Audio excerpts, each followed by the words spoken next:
வணக்கம். Hitech news TV செய்திகள்.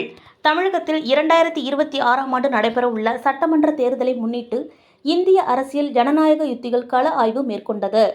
IPTS அமைப்பின் ஒருங்கிணைப்பாளர் சி. திருநாவுக்கரசு அவர்கள் தலைமையில் 80க்கும் மேற்பட்ட முன்னாள் மாணவர்கள் மற்றும் பயிற்சி பெற்ற தன்னார்வலர்கள் கொண்டு இந்த ஆய்வு நடத்தப்பட்டது. கடந்த மார்ச் 26 முதல் ஏப்ரல் 14 வரை தமிழகம் முழுவதும் 35,126 பேரிடம் நேரடியாக கருத்துக்கள் கேட்கப்பட்டன.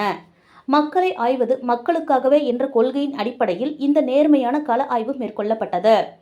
63வது மெகா கள ஆய்வின் அதிரடி முடிவுகள் வெளியிடப்பட்டது.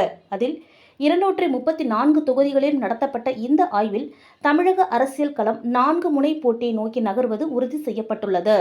இதில் யாருக்கு எத்தனை இடங்கள், இழுபறி நீடிக்கும் தொகுதிகள் எது, தேர்தல் முடிவுகளில் எந்த கூட்டணிக்கும் பெரும்பான்மை கிடைப்பதில் சிக்கல் ஏற்பட்டு தொங்கு சட்டசபை அமைய வாய்ப்புள்ளது என்று இந்த ஆய்வு எச்சரிக்கிறது.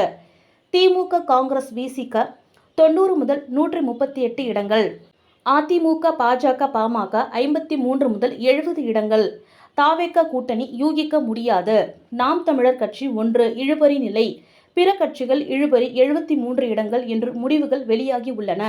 மக்கள் விரும்பும் முதல்வர் யார் என்று அடுத்த முதல்வர் யார் என்கிற கேள்விக்கு மக்கள் மனதை ஈர்த்த முதல் 3 தலைவர்கள் பட்டியலில் முதலாவதாக MK ஸ்டாலின், விஜய் சமநிலையில், இரண்டாவதாக எடப்பாடி பழனிசாமி, மூன்றாவதாக அண்ணாமலை, சீமான். குறிப்பாக 18 வயது முதல் 30 வயதிற்கு உட்பட்ட இளைஞர்களை கவரும் தலைவர்களில் விஜய் முதலிடத்திலும் அடுத்தபடியாக அண்ணாமலை மற்றும் சீமான் ஆகியோரும் உள்ளனர். விஜயின் தமிழக வெற்றிக் கழகம் இந்த தேர்தலில் மிகப்பெரிய திருப்பு முனையாக அமையும் என தெரிகிறது. திமுக கூட்டணியில் இருந்து 12% வாக்குகளையும், அதிமுக கூட்டணியில் இருந்து 8.5% வாக்குகளையும் தாவேகா பிரிக்கும் பட்சத்தில் இரு பெரிய கூட்டணிகளுக்கும் அது கடும் பின்னடைவை ஏற்படுத்தும் என்று ஆய்வு கூறுகிறது.